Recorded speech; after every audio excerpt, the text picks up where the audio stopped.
Buenas tardes. Comenzamos con la sesión científica. Primero, informe de Secretaría correspondiente al mes de noviembre de 2022. Fueron nombrados miembro titular y acreditado en mastología la doctora Constanza Condis Pusif y miembro titular y acreditado en imagenología la doctora María Eugenia Llenes Fojo.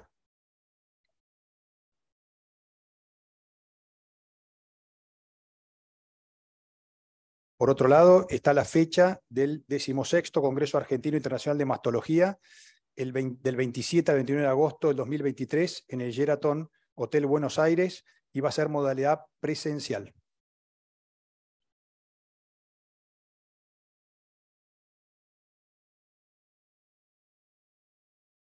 Vamos con la presentación de los casos. Bueno, buenas noches a todos, y esta es la última sesión del año, es la 7ª, y hoy vamos a cambiar un poco la modalidad. En vez de presentar casos clínicos, vamos a presentar unas guías de asesoramiento genético que van a estar a cargo de los doctores Mancilla y Acevedo, y luego vamos a leer 2 trabajos científicos como para cerrar el año. Doctora, muchas gracias.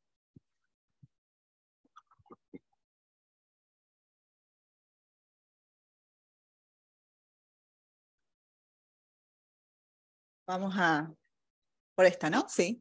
Vamos a compartir con Santi, así que decimos que somos Pimpinela, vamos a compartir un poquito la presentación. Realmente hemos trabajado un montón. Les agradecemos muchísimo la oportunidad y la confianza depositada por la Sociedad Argentina de Mastología para que desarrollemos, junto con el doctor Acevedo, con el apoyo de la doctora Azar, del Instituto Nacional del Cáncer, la doctora Lina Núñez y la doctora Beckelman desde Psico-Oncología, hemos trabajado para darles estas guías que consideramos que en la actualidad realmente son importantes. Las diferentes sociedades están dando un poquito de respuesta a lo que vemos nosotros en el consultorio y la necesidad que tenemos de aprender a manejar los testeos genéticos.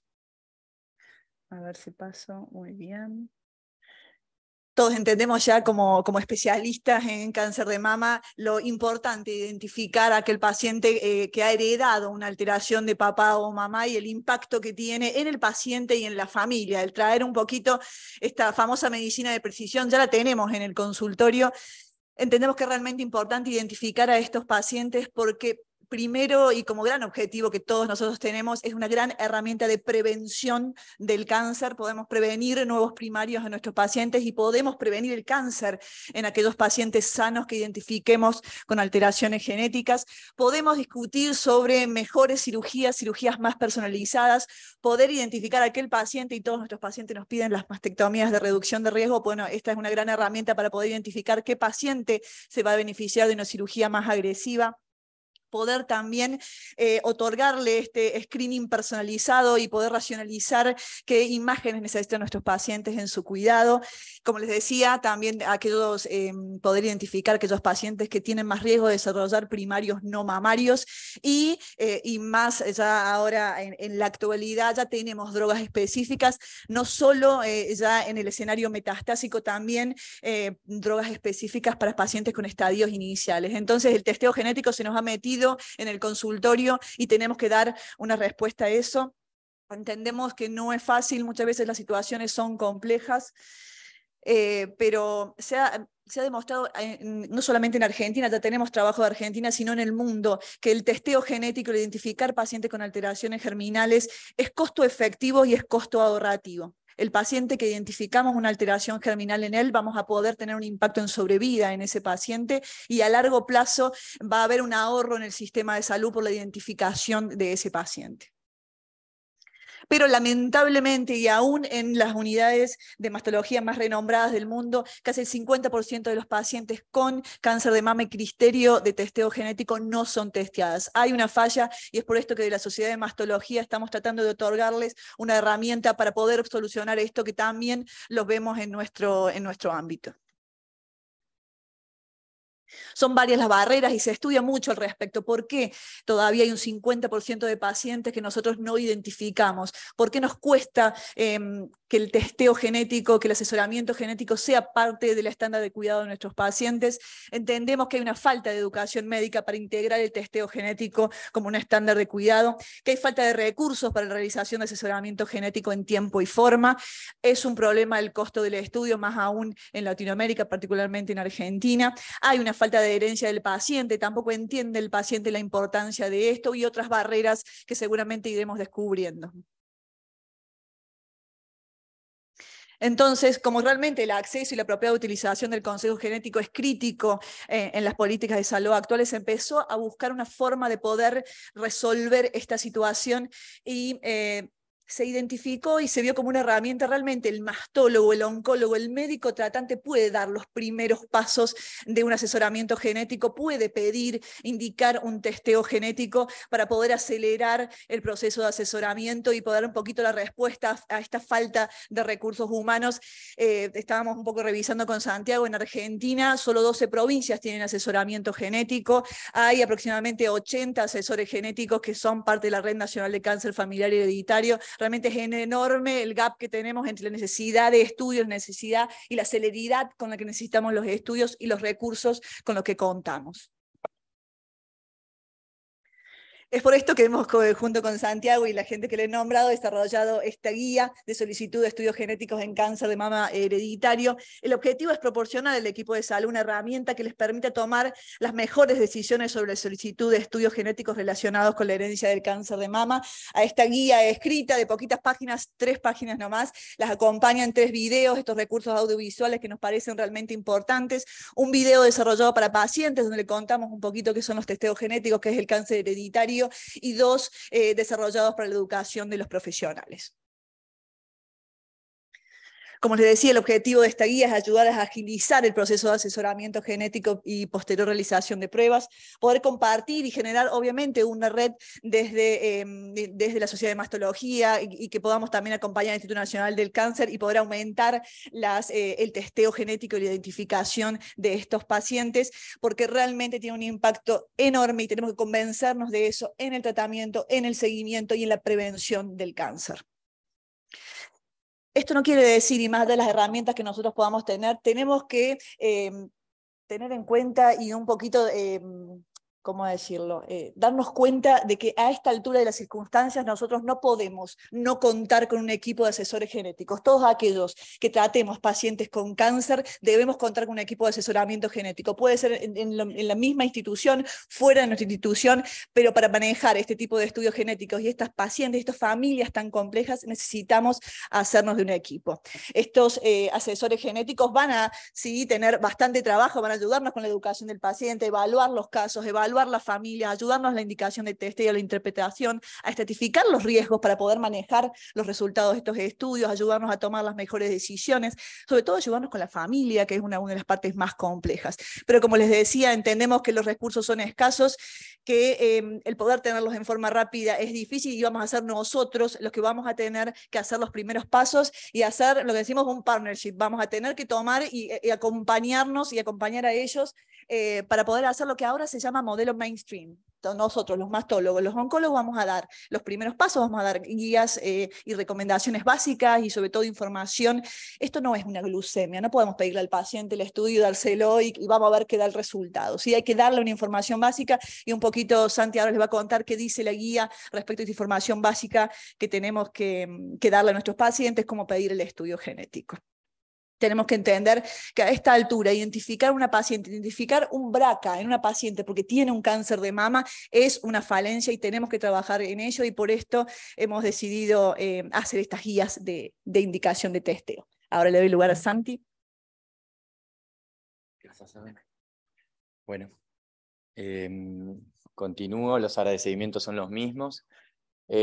Acá un poco es tratar de identificar a quién no vamos a testear. Últimamente, cada vez, si uno ve las guías nacionales e internacionales, lo que sucede es que entendemos que cada vez tenemos más pacientes que entrarían en estas posibilidades o recomendaciones de realizar el estudio genético. Entonces, básicamente lo que estamos tratando de hacer es que no se nos escapen las pacientes que sí o sí deberían estudiarse, ¿sí? Toda paciente menor de 50 años o premenopáusica, deberíamos por lo menos hablarles de que existe algún tipo de testeo genético que puede generar un beneficio a aquellas pacientes con carcinomas triple negativos, especialmente antes de los 60 años, y después estar evaluando cómo van cambiando esas guías, ¿no? Claramente, si uno compara hace 5 años una guía de NSCN con la guía de ahora, va a ver que entran muchísimas más pacientes al testeo, ¿sí? Y hay algunos hasta trabajos que dicen por qué seguir siguiendo guías nacionales o internacionales si directamente deberían hacerlo todas las pacientes. Bueno, en este equilibrio entre hacerle a todas las pacientes o las guías también es identificar las más importantes, ¿sí? Menores de 50 años, triple negativos, menores de 60, y ahora también agregarle si le vamos a pedir solo 2 genes, como pueden ser BRCA1 o BRCA2, o si también empezamos a agregar otros genes, como por ejemplo el que ya no puede faltar, que es PALB2. Entonces ahí entraríamos en que no pedir solo 2 genes y empezar a entrar a pedir panel de genes.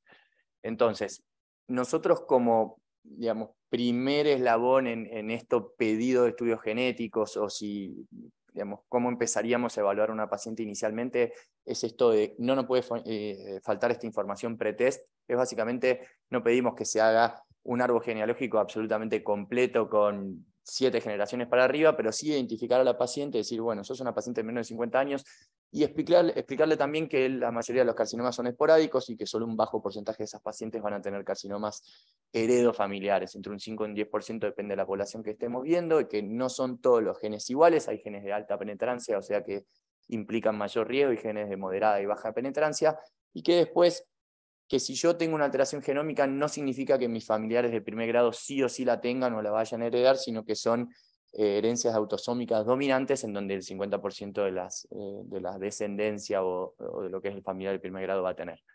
También, para terminar con esta información pretest, entender que estamos pidiendo cada vez más paneles y que pueden aparecer resultados que a veces no estábamos esperando, que vamos a analizar más de un gen y que de repente a veces pueden aparecer genes que son asociados a colon y que uno estaba pensando más en la mamá, pero que para eso hay asesoramiento genético específico y que pueden explicarse bien y que los resultados pueden ser positivos, negativos e indeterminados.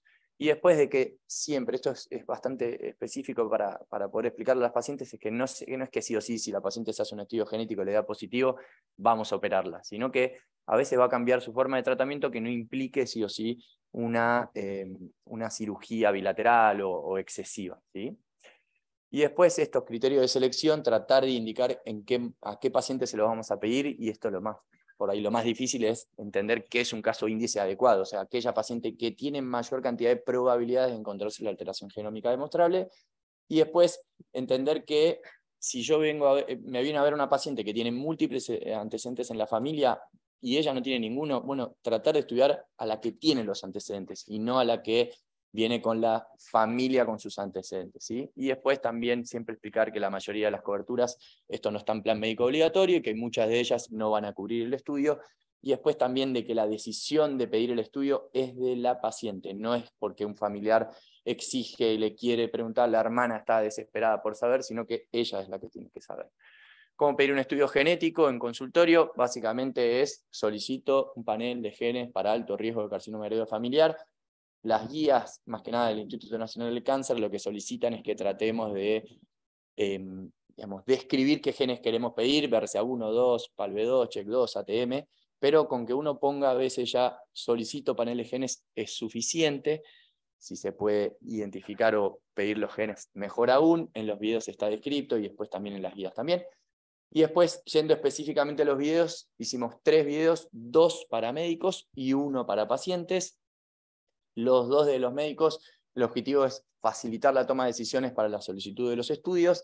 En el primer video, más que nada, estamos hablando sobre qué es un cáncer de mama hereditario, cuándo sospecharlo, cuándo pediríamos el estudio, y en el segundo video, más que nada, explica cómo solicitar ese estudio genético y qué pasa con las distintas variantes, si tenemos una variante de significado incierto, si es un resultado positivo o negativo. Y después el tercer video, que también es específicamente para pacientes, que creemos que en realidad lo que nos va a hacer es agilizar un poquito más la conducta, disminuir que nosotros no tengamos que explicar durante tanto tiempo qué significa un estudio genético y demás, sino explicarle, mira, sería bueno por ahí hacerte un estudio genético. ¿Por qué no ves este video? Si tenés alguna duda, lo volvemos a hablar en una segunda consulta, que me parece que eso es lo más importante en esto, es que nosotros tenemos poco tiempo, muchas pacientes, y tratar de agilizar nuestras consultas.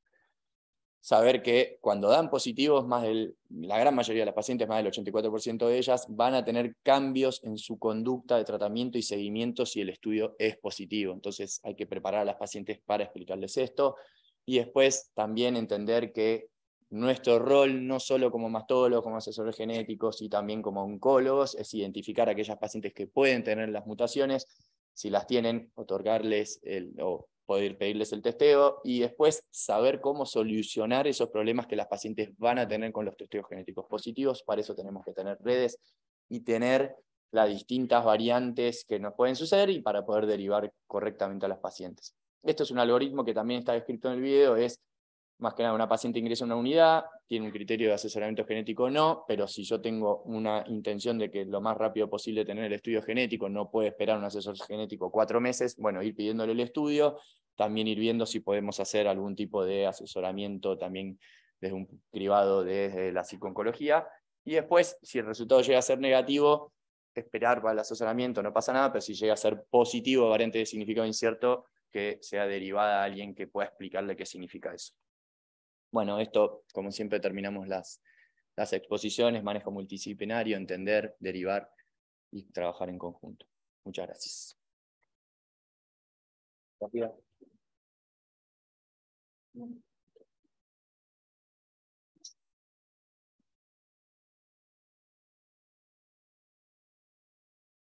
Tienen los videos, pero duran 6 minutos cada uno, por eso decidimos no ponerlo, pero está ya en el sitio web de la sociedad.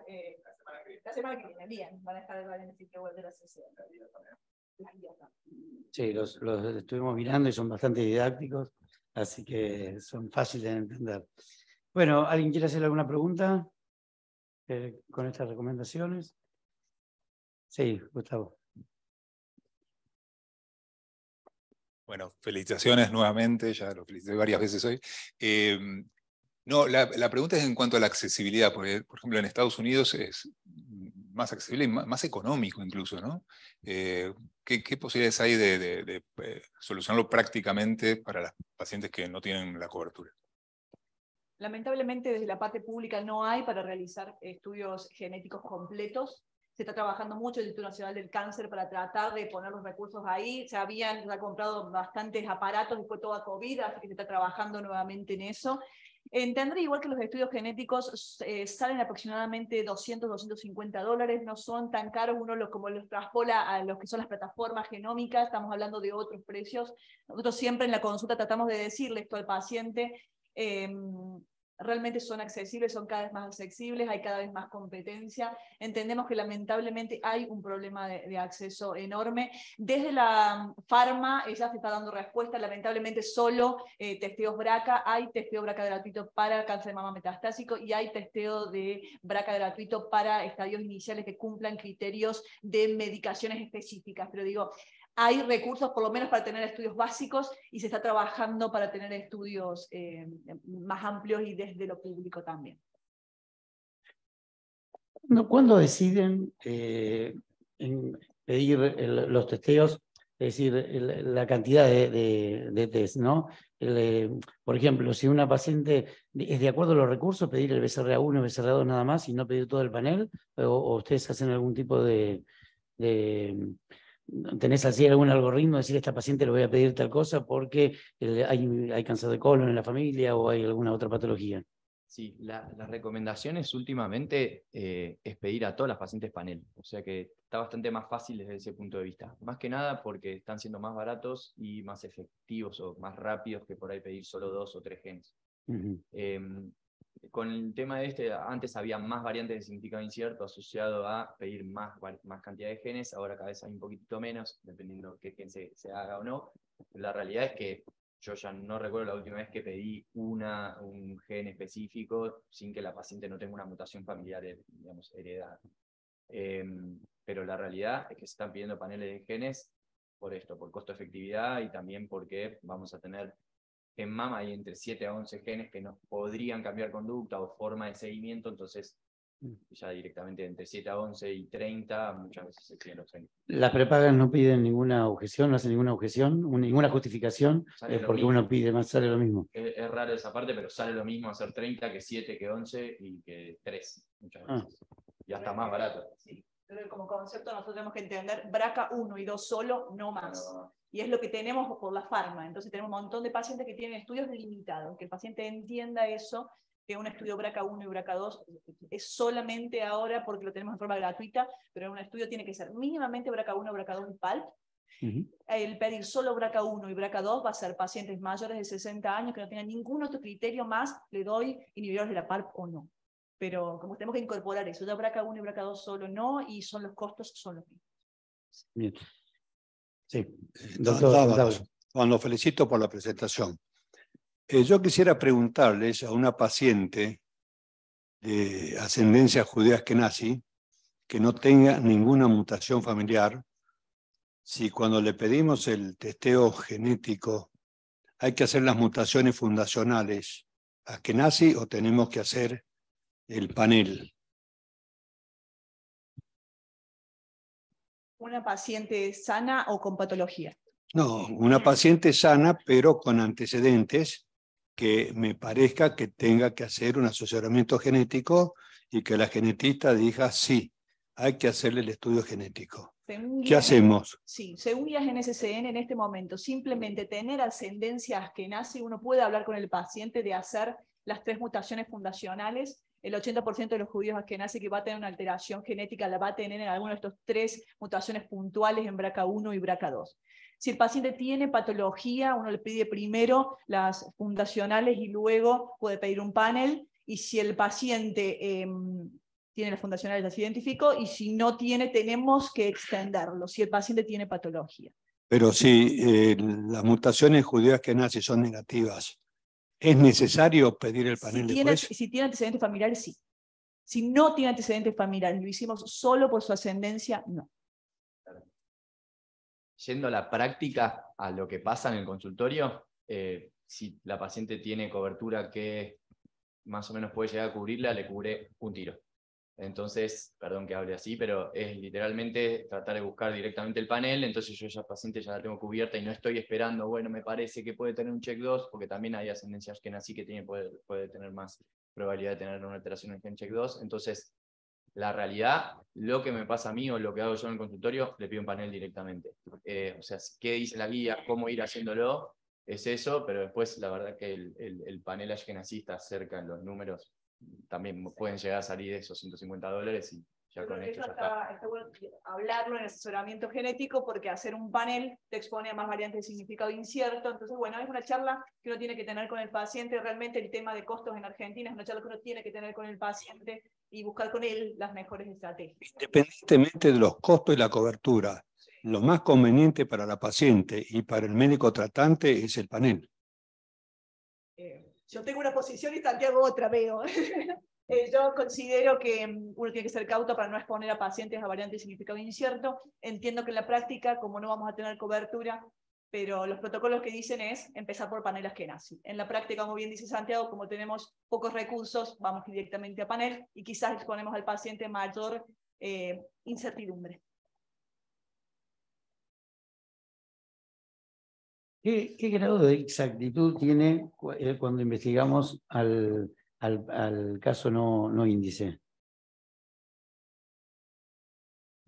No, Yo hablo un montón, si me dejan hablo horas. Lo que pasa es que no tenemos qué grado de incertidumbre. Puede ser que la mamá de nuestro paciente que haya tenido un triple negativo bilateral y haya tenido la mutación genética y nosotros estudiamos al hijo que no heredó la mutación. O puede ser que la paciente que ha tenido un cáncer de mama triple negativo bilateral no tenía una alteración genética y por eso no la hallamos en nuestro paciente. Por eso tratar siempre de estudiar al paciente más adecuado, el paciente más joven con el cáncer, el paciente bilateral, el paciente triple negativo, porque realmente estudiar el caso índice inadecuado es dificultoso, y más si nos viene una variante de significado incierto después, porque no sabemos si realmente causa patología y su mamá la tenía y la paciente lo heredó. Es complejo. Entonces por esto es que insistimos en tratar de buscar la paciente ideal para estudiar. Esta pregunta te la hago porque me pasó. el que tengo una paciente con la madre con cáncer de mama, jóvenes, las dos, 56 años, y la hermana de ella con cáncer de mama, no judía ashkenazí, y ninguna de las dos que quiere hacer el testeo, y la hija me pidió si era posible hacerse el testeo ella. Yo lo hago con la hija.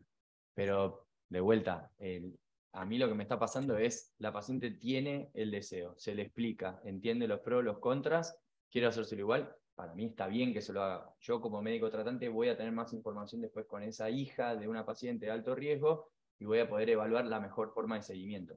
Es lo que opino, porque a veces digo, bueno, veo las guías americanas hacer una rezo todos los años. Y es una paciente, no, soy un poco claustrofóbica. Listo, yo ya estoy en el consultorio, ¿qué hago? ¿Qué dejo de hacer? Le pido mambo, le pido eco, la sigo cada 6. Claro. Entonces, con más información, eso es lo que suelo decir a la paciente, suelo tener una mejor forma o más evidencia para mi mejor forma de seguimiento y tratamiento. Y ahí, en general, acceden a eso. No tengo un número específico de uno de cada tanto. O sea, es esporádico. Si yo voy a la calle Florida, le saco sangre a la primera persona que se me cruce, uno en 350, uno en 850 pueden ser positivos para algunas mutaciones. Son números, por eso, súper amplios.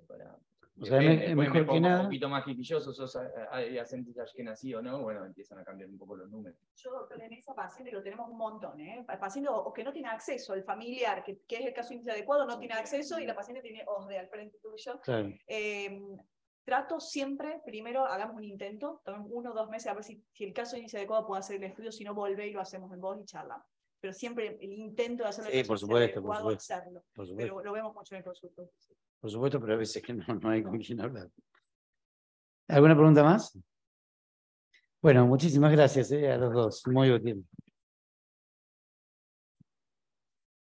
Continuamos con el primer trabajo, con la lectura del primer trabajo, es adherencia de pacientes de alto riesgo heredofamiliar de cáncer de mama a programa de vigilancia activa. Experiencia en la clínica de alto riesgo de cáncer de mama del Centro Mamario del Hospital Universitario Austral. Doctores Garaycochea, Montoya, Herbel, Müller, Barber, Morris, Becker Varela, Bayone, García Suárez, Schwat y MacLean. Muchas gracias, doctora. Gracias. Buenas tardes. Mi nombre es Barbarita Garaycochea y voy a presentar el trabajo de adherencia de pacientes de alto riesgo heredofamiliar de cáncer de mama a programa de vigilancia activa, experiencia de la clínica de alto riesgo de cáncer de mama del Centro Mamario del Hospital Universitario Austral. Las mujeres con predisposición genética familiar presentan un riesgo más elevado de desarrollar cáncer de mama. La vigilancia es una de las estrategias más efectivas para ofrecer a este subgrupo de mujeres. Sin embargo, la adherencia a la misma puede ser dificultosa. En el año 2015, el Centro Mamario del Hospital Universitario Austral decidió crear la Clínica de Alto Riesgo para Cáncer de Mama con el objetivo de canalizar la problemática de este grupo de pacientes. En el año 2016 iniciamos un programa de seguimiento de pacientes de alto riesgo en el cual las pacientes realizan en forma coordinada y programada la mamografía, ecografía y resonancia, accediendo a un informe conjunto de los mismos. Nuestra intención con este trabajo es analizar la adherencia de las pacientes de alto riesgo a este programa específico de seguimiento luego de 68 meses de inicio del mismo. Como objetivos nos planteamos evaluar la adherencia global de estas pacientes incluidas en el programa de seguimiento en el periodo comprendido entre junio de 2016 a febrero de 2022, además de describir la adherencia en el tiempo y las variables que pudieron influir en el cumplimiento. Como objetivo secundario se plantea evaluar la eficacia del programa en base a la tasa de identificación de carcinomas durante el seguimiento y el estadio tumoral al momento del diagnóstico. Es un estudio observacional, retrospectivo, de tipo corte transversal, en el que se incluyen mujeres sanas consideradas de alto riesgo heredofamiliar que ingresaron al programa del Centro Mamario del Hospital Universitario Austral. Ellas fueron ingresadas desde junio de 2016 a junio de 2019 y el seguimiento se realizó hasta febrero de 2022 incluido. Son pacientes femeninas con alto riesgo heredofamiliar y para identificar a estas pacientes y ofrecerles vigilancia se tuvieron en cuenta los criterios de las guías internacionales de NCCN y el Consenso Nacional Intersociedades para Alto Riesgo en Cáncer de Mama. Se excluyeron antecedentes con un antecedente personal de carcinoma de mama previo, pacientes que no deseaban realizar seguimiento con resonancia, pacientes que eligieron otras estrategias de reducción de riesgo previo al inicio del programa, aquellas que no deseaban seguimiento en el programa, o las que presentaban una mutación familiar conocida que luego del testeo no calificaban para seguimiento de alto riesgo. A las pacientes se les indicó resonancia, mamografía y ecografía anual y examen físico en forma semestral a partir de los 25 a 30 años. Una base de datos fue diseñada específicamente para cargar esos datos de las pacientes y una secretaria fue entrenada para coordinar los turnos. Las pacientes fueron citadas vía mail anualmente para realizar en forma conjunta los 3 estudios y ellos fueron evaluados por el mismo especialista en diagnóstico por imágenes. La evaluación semestral con examen físico fue realizada por el mastólogo. La recuperación de datos se llevó a cabo a través de una base de datos Excel específica del programa y de la historia clínica informatizada en el sistema PECTRA del Hospital Universitario Austral. Las variables analizadas fueron edad, antecedentes familiares de cáncer de mama y ovario, proceso de asesoramiento genético oncológico, adherencia global al programa, adherencia a lo largo del tiempo, la tasa de identificación de carcinomas y las características de las pacientes y los carcinomas detectados. Se identificaron subgrupos de pacientes que se distribuyeron según la edad. Se definió como ronda completa a la realización de los estudios de mamografía, ecografía, resonancia y o controles indicados por el profesional en cada año del programa. Se consideró adherencia total al cumplimiento de todas las rondas desde el inicio hasta el final del seguimiento, adherencia parcial a la omisión de 1 o 2 rondas y falta de adherencia a aquellas pacientes que no realizaron 3 o más rondas a lo largo del seguimiento o abandonaron el programa. Las variables categóricas se resumieron como frecuencias y porcentajes. Se utilizó la media, rango y mediana intervalo intercuartilo para la descripción de variables continuas. Se utilizó el test de chi cuadrado o test exacto de Fisher para la comparación de variables categóricas y el t-test o Wilcoxon para las variables continuas. Se consideró estadísticamente significativa una p menor a 0.05 y el análisis estadístico se realizó con el programa STATA. Ingresaron 104 mujeres sanas entre junio de 2016 a junio de 2019. En la siguiente tabla podemos observar la distribución de las pacientes según la edad del ingreso, correspondiendo al mayor porcentaje a pacientes entre 40 a 50 años con un 44,23%. La edad media fue de 46 años con un rango de 32 a 68 años al momento del ingreso al programa. Con respecto a los antecedentes, 91 pacientes presentaban antecedentes familiares de primer grado de cáncer de mama, 22 pacientes un antecedente personal o familiar de cáncer de ovario, 7 un antecedente familiar de cáncer de mama en hombres y 4 antecedentes familiares de cáncer de mama y ascendencia judío-ashkenazí. La mediana de seguimiento fue de 1.737 días y se llevaron a cabo un total de 380 rondas de screening en las 104 pacientes a lo largo del programa. 104 rondas corresponden al primer control y 276 a los subsiguientes. Con respecto a la distribución de la adherencia de las pacientes al programa de vigilancia activa, pudimos observar que un 36,54% tuvieron una adherencia total al programa, cumpliendo todas las indicaciones realizadas por el médico. Con respecto a la adherencia parcial, que fueron aquellas pacientes que no realizaron 1 o 2 rondas de estudios, este correspondió a un 40,38%. Y un 23% de las pacientes tuvieron una falta de adherencia. Con respecto a este 23% con falta de adherencia, pudimos observar que entre las causas más frecuentes, un 54,16% refirió claustrofobia o incomodidad al realizar la resonancia, continuando los controles solo con mamografía y ecografía. Un 16,66% no realizó más de 3 rondas de estudios por decisión propia y un 29,16% abandonaron los controles en el hospital o no consultaron más al servicio. Si evaluamos la adherencia parcial y la adherencia total, podemos decir que la adherencia global al programa fue de 76,92%. Si bien esta es una cifra aceptable, cuando evaluamos la distribución de la adherencia a lo largo del tiempo, podemos observar que a partir de la tercera ronda, una caída abrupta en la adherencia de las pacientes correspondiendo a un 66,99%. Y aquellas pacientes que ingresaron en 2016, que son las que hicieron 6 años, 6 rondas, solo un 48,98% continúa cumpliendo con los controles. Otro dato interesante que pudimos recabar durante el año 2020 en la pandemia COVID-19 es que las pacientes que tenían una adherencia total al programa, el 100% cumplió con los controles durante la pandemia. En cambio, las pacientes que tuvieron una adherencia parcial, el 35,71%, que correspondió a 15 pacientes, no realizó el control durante la pandemia. Con respecto al proceso de asesoramiento genético oncológico, el 100% de las pacientes ingresadas al programa fueron derivadas al genetista en más de una oportunidad. Sin embargo, solo el 64,21% consultó, y de este 64,21%, solo 48,14% logró realizar el test, que corresponde a 26 pacientes. De ellas obtuvimos 18 resultados negativos, 5 positivos y 3 variantes de significado incierto. Con respecto a la tasa de identificación de carcinomas durante el seguimiento y el estadio tumoral al momento del diagnóstico, que es la evaluación de la eficacia del programa, se identificaron 4 carcinomas de mama durante el seguimiento en 3 pacientes. La tasa de identificación de carcinomas corresponde a 10,52 carcinomas cada 1000 screenings realizados, con una tasa de identificación en la primera ronda de 7,14 y de 10,86 en las subsiguientes rondas. En esta tabla podemos observar los detalles y características de las pacientes con carcinomas detectados durante el programa, y si evaluamos el tamaño tumoral y el estado axilar, podemos observar que todas las pacientes tuvieron carcinomas correspondientes al estadio 1.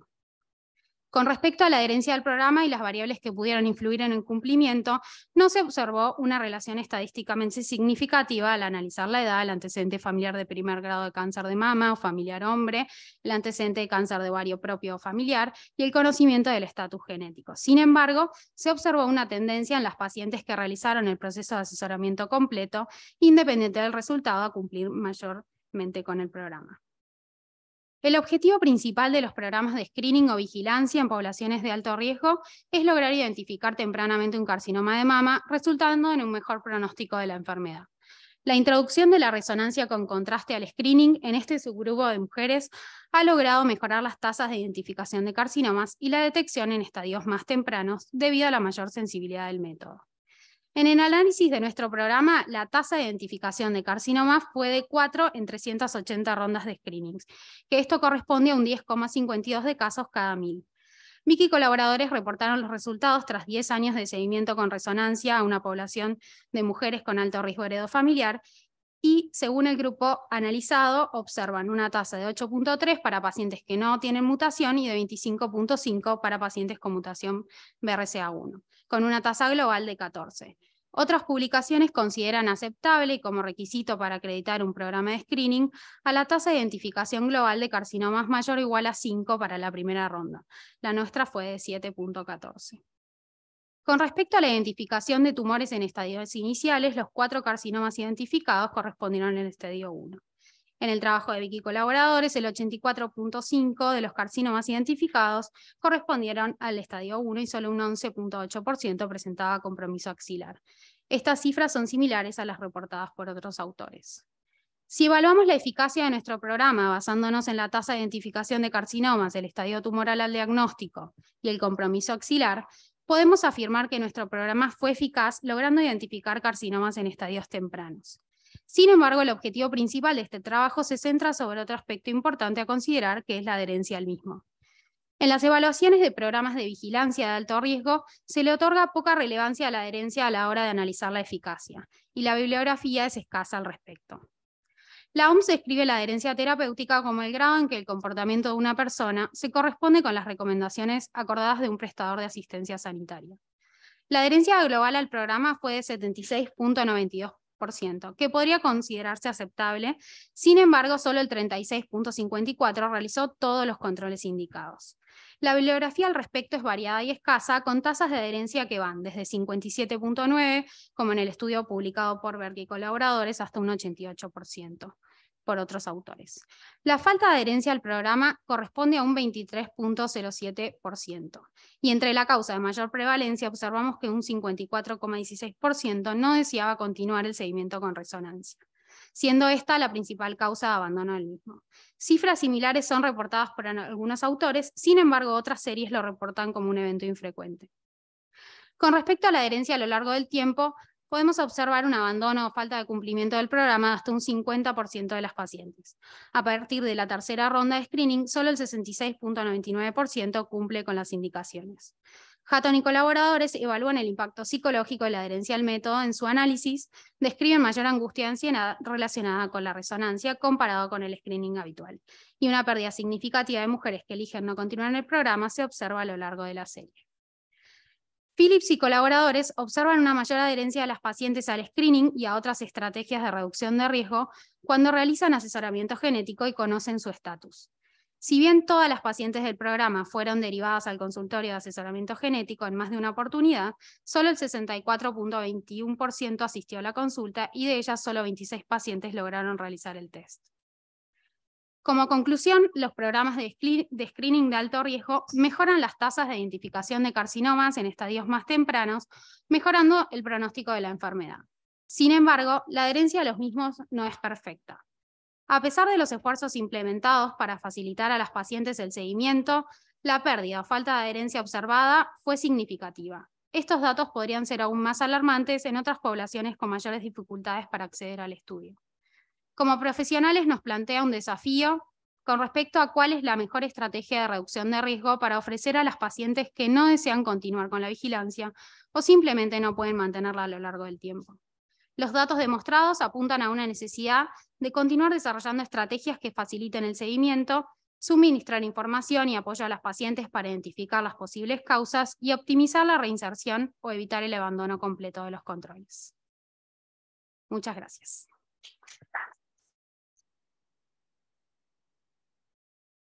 Bueno, muchísimas gracias, felicitaciones por el trabajo. Gracias. Bien claro.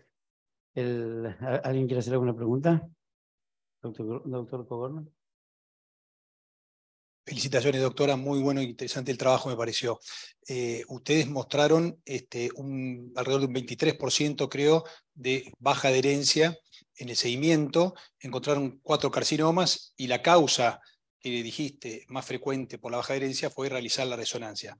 Yo te hago 2 preguntas. En estos 4 casos que encontraron de cáncer, ¿fue importante la resonancia en estos casos? ¿No se hubieran visto si no hubieran hecho la resonancia? Y la segunda es, ¿qué método de resonancia usan si usan la abreviada? 2 pacientes hay una que tuvo un carcinoma bilateral. En el caso de la paciente que tuvo el carcinoma bilateral y de otra de las pacientes, la lesión, la que tuvo el carcinoma bilateral, una de las lesiones fue encontrada por un second look luego de la resonancia, y en otra de las pacientes también fue encontrada por un second look. Hay una que se vio también por ecografía, la lesión. Todas son menores a 12 milímetros, creo que fue la mayor que observamos. Pero en 2 casos podríamos decir que la resonancia fue útil. Y perdón, la segunda pregunta. El método abreviado de resonancia por ahí para disminuir esa falta de adhesión, ¿no? Si Sí. es más corto, por ahí es menos traumático, digo, si utilizan... No lo utilizamos en el hospital al método abreviado, por el momento. Felicitaciones, doctora, y al grupo por el Gracias. trabajo muy prolijo. Siguiendo con lo que decía el doctor Coborno, es interesante, entre los datos que mostraron, haber identificado el porqué de un buen porcentaje de la falta de adherencia, y eso era la negativa a realizar la resonancia. La pregunta es, si en caso, obviamente no es de elección, porque tiene un programa de seguimiento que incluye la resonancia, pero en caso de necesidad o plan B, ante la perspectiva de perder pacientes, si no se plantearon incluir en el plan B, que hagan solo mamo y eco, pero que continúen el seguimiento y no perder esas pacientes en el grupo de seguimiento. Muchas de ellas, esas 13 pacientes que son las que no desearon continuar con la resonancia, siguieron los controles habituales con mamografía y ecografía. Lo que sucede es que cuando uno lo observamos a lo largo del tiempo es que muchas se cansan de hacer la resonancia, entonces comienzan a saltearse estudios. Si bien no abandonan el programa, no lo cumplen prolijamente. Entonces, tal vez, si bien solo un 23% tiene falta de adherencia, hay un 40% que lo cumple de forma irregular, y tal vez hay un año que no hace mamografía y ecografía porque no quiere hacer la resonancia. Entonces, a veces eso también dificulta un poco el seguimiento. Doctor Terriel. Me sumo a las felicitaciones, muy bueno. Y encadenado con las preguntas de ellos dos, una alternativa antes que perderla podría ser, hay muy poca experiencia, recién inicial en todos lados, pero pensar en una mamografía con contraste. Lo poquito que he visto en el grupo, la aceptación de las pacientes de la mamografía con contraste es excelente, ¿no? No tenemos. Bueno, lo digo más como sugerencia. Al respecto. Yo tenía también la misma observación, porque había visto que se estaban perdiendo muchas pacientes y pues te quería preguntar a qué lo atribuían. ¿Solo a que no quieren hacerse la resonancia o había otras causas? Y otra cosa, ¿ustedes las llamaban por teléfono? ¿Había alguna especie de seguimiento para ver Sí, hay por qué no cumplían? Sí, una secretaria que es la que coordina los turnos y el registro en la historia clínica porque tal vez no desea más realizar la resonancia. Si bien no hicimos un análisis específico en encuestar a estas pacientes que dejaron el seguimiento, es algo que podríamos realizar a futuro. Pero sí del registro de la historia clínica y de la secretaria que manda los mails para coordinar los estudios. Sí, entiendo que hacer la resonancia debe ser bastante tedioso para los pacientes, pero por ahí todos estos estudios que uno puede, métodos complementarios que puede ofrecer, como para no perderlas, creo que es importante. Y otra cosa te quería preguntar, si bien no es la finalidad del trabajo, el agregado de la resonancia magnética, y sabemos que tiene muchos falsos positivos, ¿agregó el número de biopsias innecesarias a las pacientes? No, si bien muchas de las publicaciones que mencioné lo estudian, nosotros no abarcamos la verdad es que no hicimos ese análisis. No sabría decirle si no llegó a un mayor número de biopsias innecesarias. Ok, y ustedes tuvieron, bueno, son muy poquitas pacientes, pero tuvieron 3 luminales A y un triple negativo. ¿Es habitual encontrar, también se lo pregunto a ustedes si lo quieren contestar, ¿es habitual encontrar así tantos luminales A en este tipo de pacientes jóvenes con mutaciones o de alto riesgo? Te lo pregunto a vos y después si quieren los ayudar. Las pacientes que tenían los carcinomas luminales eran pacientes mayores de 50 años, creo que son. La que tenía el triple negativo fue la paciente que tenía un BRCA positivo. Y creo que depende más que nada de que hay mayor porcentaje de carcinomas luminales A que de triple negativos. Tal vez sí uno puede encontrar más en estas pacientes triple negativo por el hecho de que muchas pueden tener mutación en BRCA 1 o 2. Sí, sabemos que el 80% son luminales, pacientes luminales, pero en este grupo, ¿a ustedes les pasa lo mismo?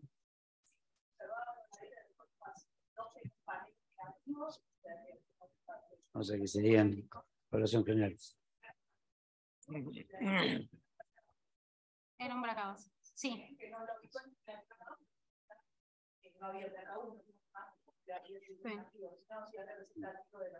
Perfecto. Última pregunta, doctor Dávalo Michel. Bueno, primero los felicito por el trabajo. El trabajo deja una enseñanza importante, que es cómo debe ser seguida una mujer de alto riesgo. Pienso, no sé cómo lo harán ustedes, que los 2 exámenes de imaginológicos por excelencia no se harán al mismo tiempo, se hará en un momento la resonancia y en otro momento la mamografía, porque yo he visto pedir al mismo tiempo resonancia y mamografía y creo para mí que eso es un error, que se hace la resonancia primero o la mamografía primero y la resonancia a los 6 meses. Eso es un comentario. Creo que es así. No sé cómo lo hacen ustedes. Y después va la pregunta si la mamografía que hacen en este grupo de alto riesgo es la mamografía convencional o la 3D. Es la mamografía convencional. Y con respecto a lo otro, lo hacemos de forma anual al screening. A veces se puede plantear en las pacientes BRCA mutadas, tal vez intercalarlo con una ecografía, pero bueno, las guías... Yo lo que le quiero preguntar es si la resonancia y la mamografía la hacen el mismo día o hacen cada 6 meses. La hacemos el mismo día. Porque a mí me parece que están perdiendo el tiempo, porque utilizar los 2 diagnósticos, mamográfico y resonancia, y hacerlo recién al año siguiente al otro, me parece que queda un año sin uno de los estudios de control importantes. Yo no estoy de acuerdo con eso. Lo que uno trata también de hacerlos en conjunto es que la paciente tenga mayor adherencia. Por ahí, si viene 2 veces al año, más viene al mastólogo, son como demasiados controles por ahí en un año para la paciente, y hay mayor probabilidad de que tal vez se salte algo. Esta paciente tiene más riesgo de hacer cáncer de intervalo. Entonces, dejar un año sin imagenología no me parece. No, yo no tengo ningún trabajo. Doctora Mancilla quería aportar a la contestación a esto.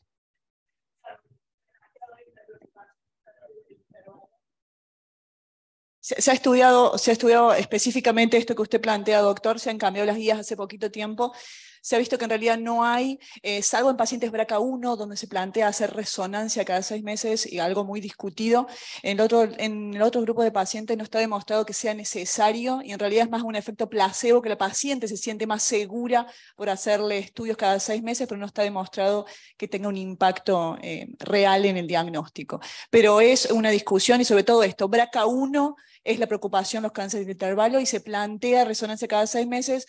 Lo que pasa es que es un estudio, como bien demostró la doctora, poco tolerado. Muchísimas gracias. La única pregunta que le quería hacer a Barbarita, ¿le hicieron quimioprevención? ¿Se le sugirió a la paciente de alto riesgo la toma de tamoxifeno? La verdad es que tenemos muy baja adherencia con las pacientes hacia la quimioprevención. Generalmente les hablamos más de vigilancia antes de plantearles una quimioprevención a la mayoría. Tenemos muy poquitas pacientes que han recibido quimioprevención en toda la serie que tenemos de alto riesgo. Es algo que se ve muy habitualmente, y por ahí la quimioprevención tendría que ser, es una culpa también nuestro, que tendría que ofrecerse más, y está visto que realmente tiene un impacto en las pacientes, aún en BRCA1, digamos, biológicamente tendría un impacto también en esas pacientes. Tenemos que empezar a utilizarlo un poco más. Vale. Muchísimas gracias, doctora Graycoechea. Un pequeño comentario en relación a lo que dijo el doctor Dávalos Michel, que la resonancia magnética, entre otras cosas, tiene como objetivo reducir el cáncer de mama del intervalo, porque se adelanta en el tiempo. Ok, muchas gracias. Gracias.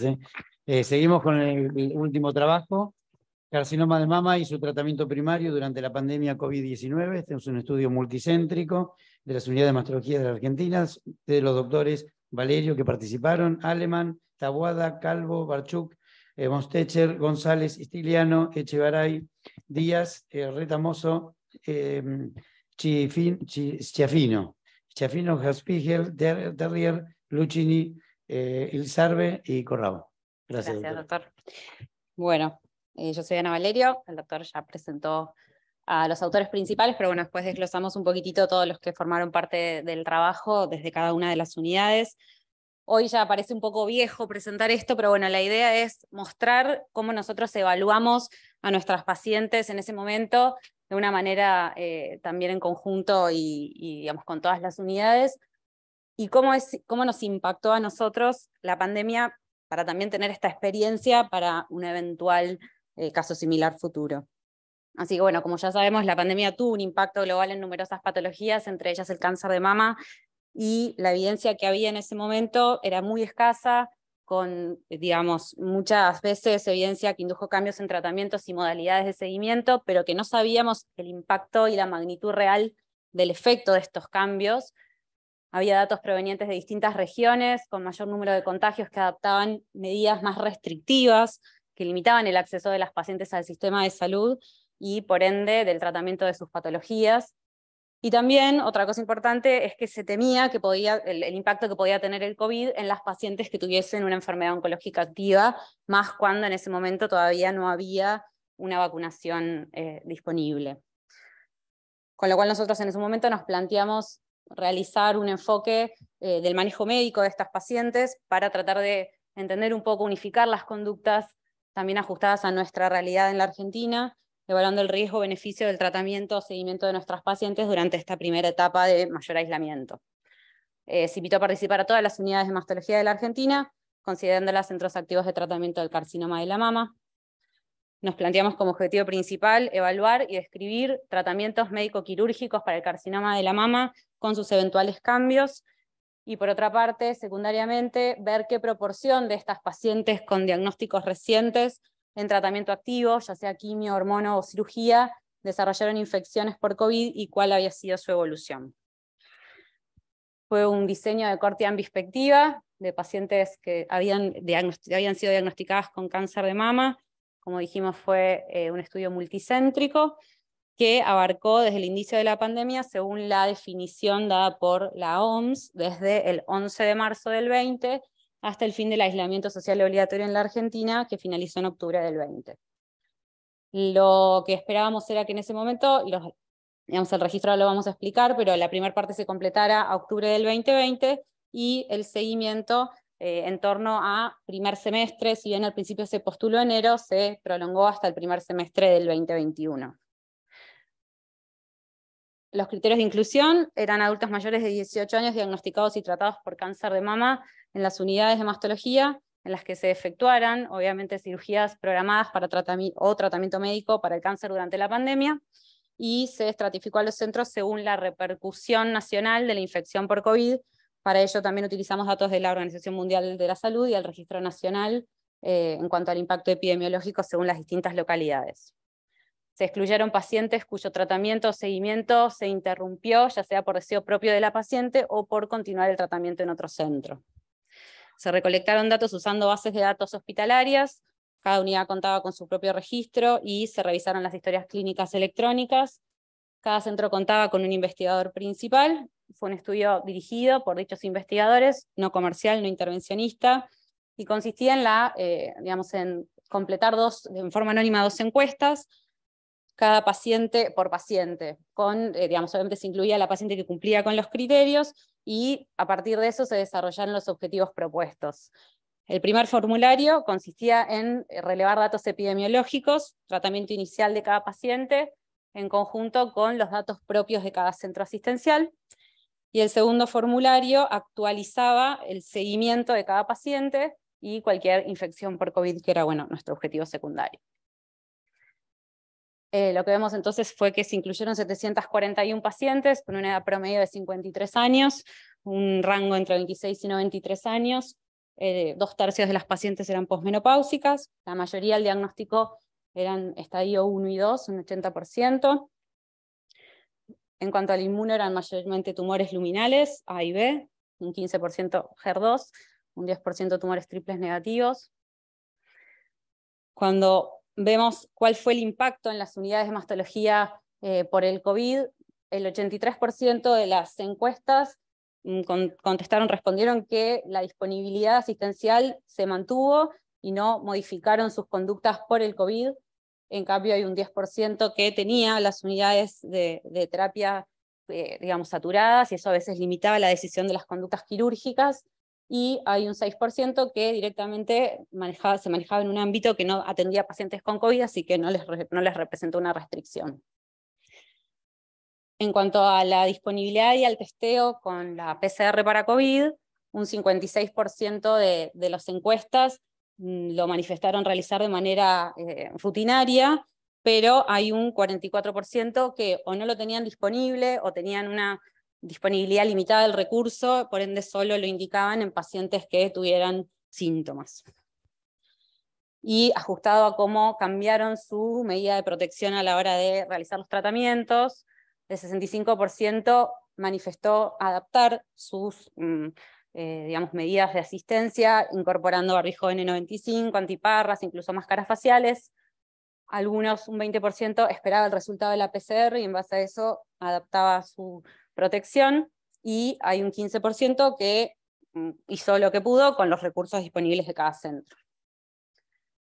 Cuando hablamos de cómo hubiese sido la elección del tratamiento primario, nosotros lo que preguntábamos es, en esta etapa, ¿qué decidieron hacer de manera inicial y qué hubiesen hecho si no hubiésemos estado frente al escenario de COVID?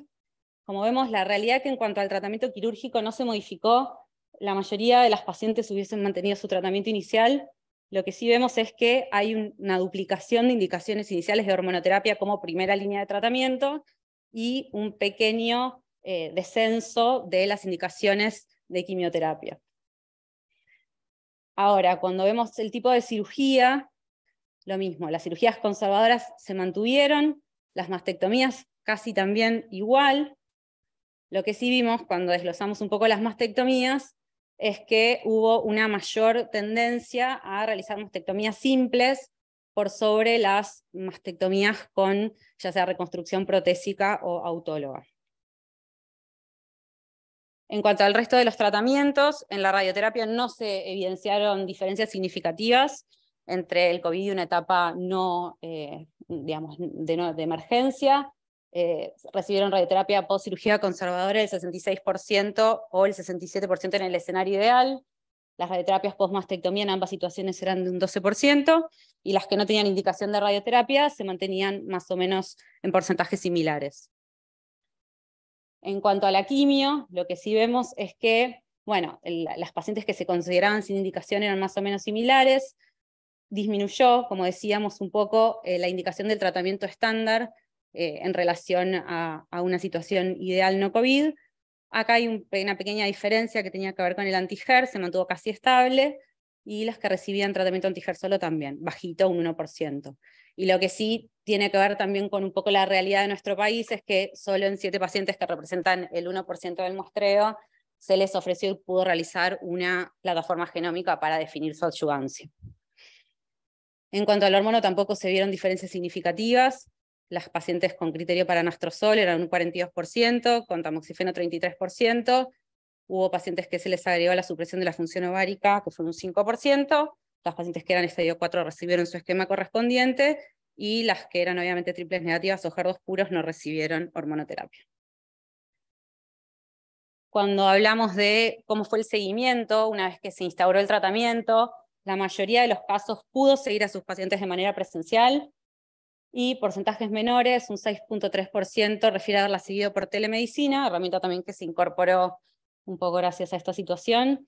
Algunos, que era un 5% de manera telefónica, y pequeño porcentaje perdió a la paciente y no realizó un seguimiento. En cuanto a los síntomas por COVID, la gran mayoría de las pacientes permaneció asintomática. Hubo un pequeño porcentaje, que era más o menos un 4%, que hizo síntomas respiratorios inespecíficos, que se lo manejó de manera ambulatoria, muchos incluso no tuvieron el testeo para COVID. Hubo 5 pacientes que tuvieron diagnóstico confirmado con la internación, y algunas también en unidad cerrada, y se detectó un único caso de internación en unidad cerrada y muerte por COVID. Están los porcentajes. Bueno, como decíamos, el trabajo se basó en encuestas completas por mastólogos que se desempeñaban en centros hospitalarios de mediana y alta complejidad, con una alta casuística en el tratamiento del carcinoma de la mama, siendo unidades que están acreditadas a nivel nacional.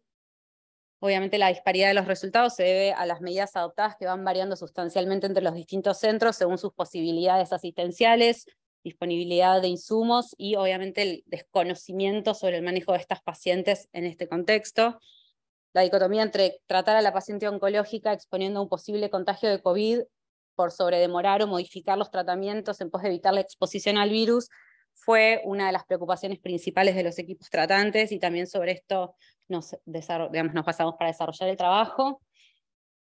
Bueno, para prevenir el contagio durante el tratamiento hay distintas guías internacionales que en ese momento sugerían implementar diversas estrategias según la disponibilidad de los recursos, como desarrollar zonas asistenciales libres de COVID, equipos personales de protección específica para el personal médico y el desarrollo de hisopados prequirúrgicos.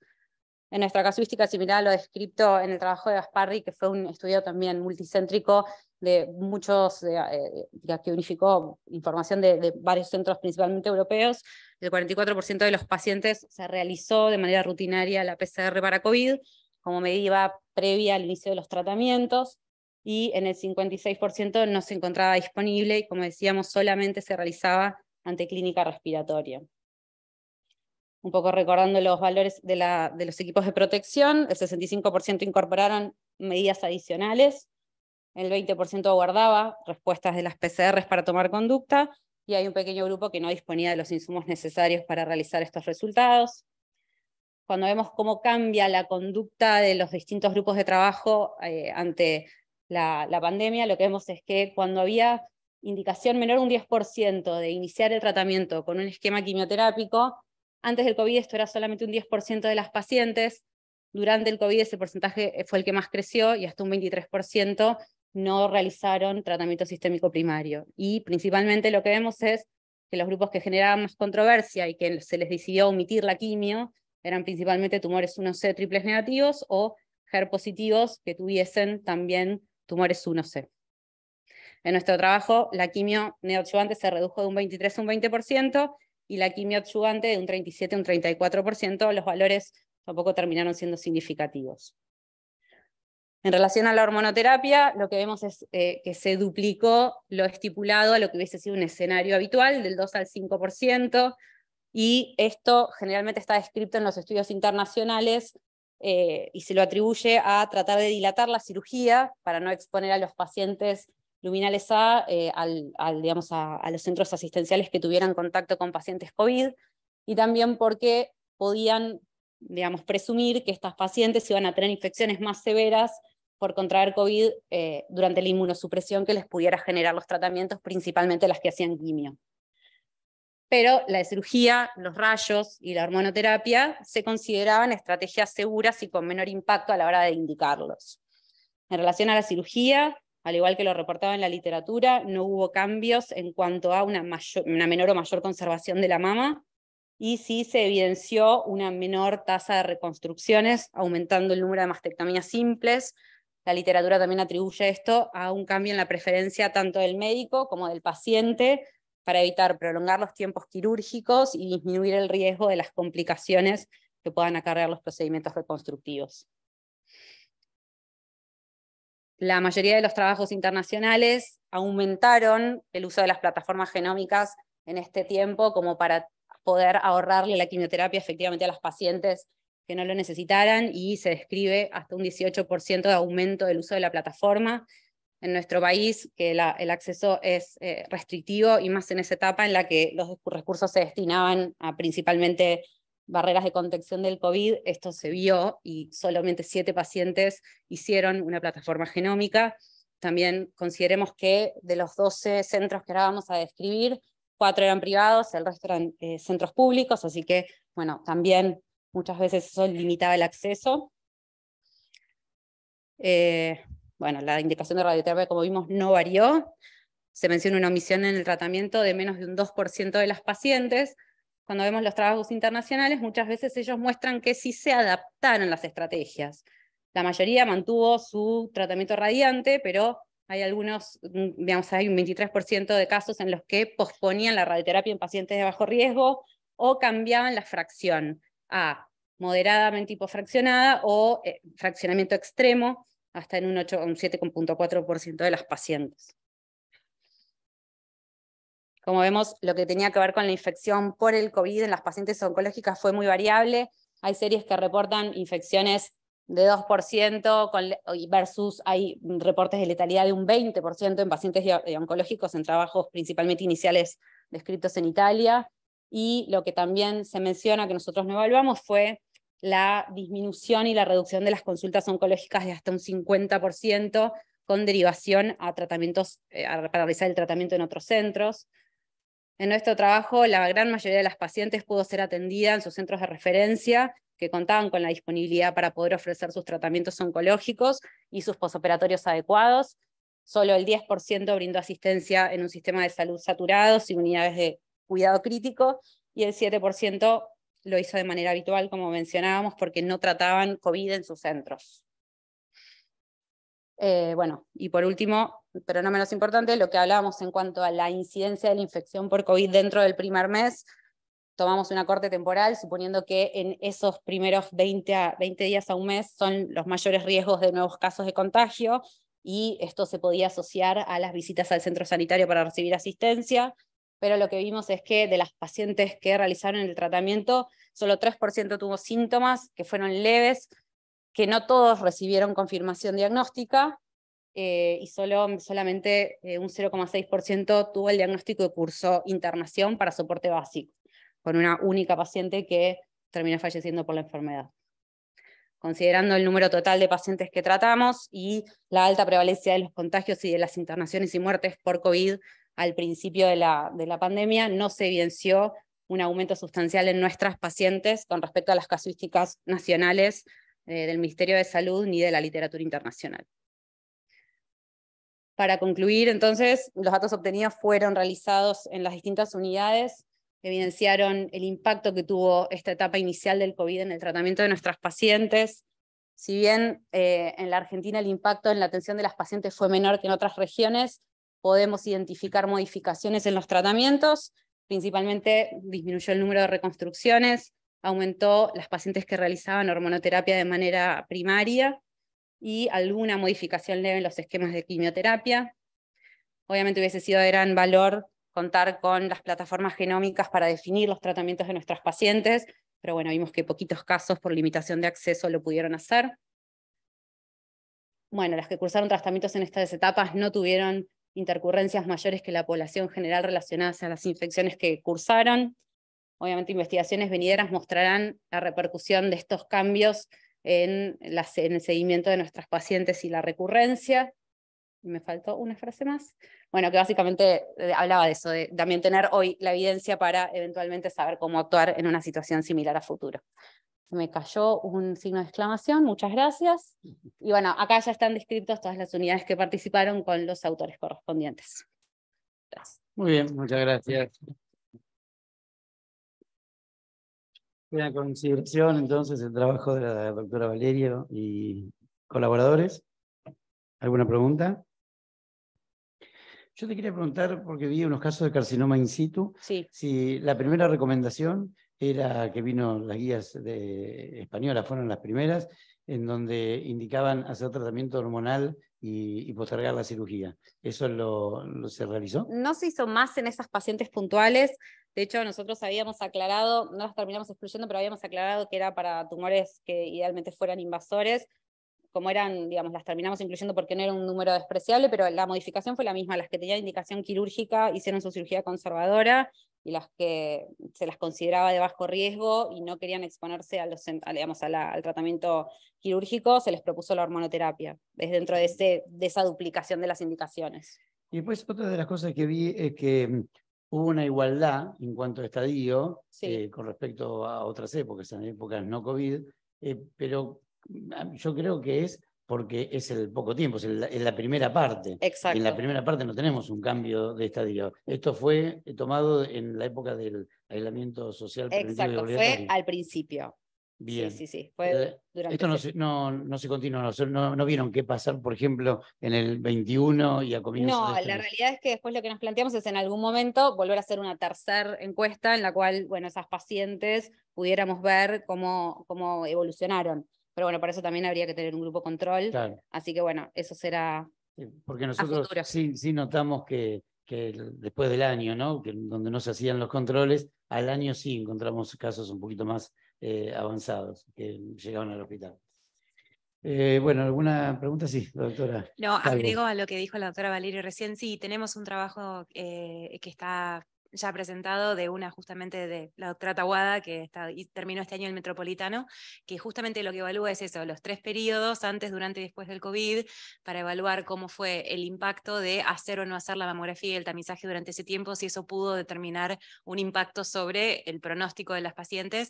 Por supuesto, es un seguimiento corto, hay que ver qué pasa más adelante, pero a priori parecería no. Claro, bueno, pero este trabajo es de pacientes seleccionadas del hospital. Claro, sí, pero sí, no es multicéntrico, perdón, es del hospital, sí, no es multicéntrico, o sea, no es la respuesta exacta a su pregunta, pero apunta a investigar eso. Un estudio B que sí analiza eso en nuestros pacientes. Hay que convocarlos a todos de nuevo. Sí.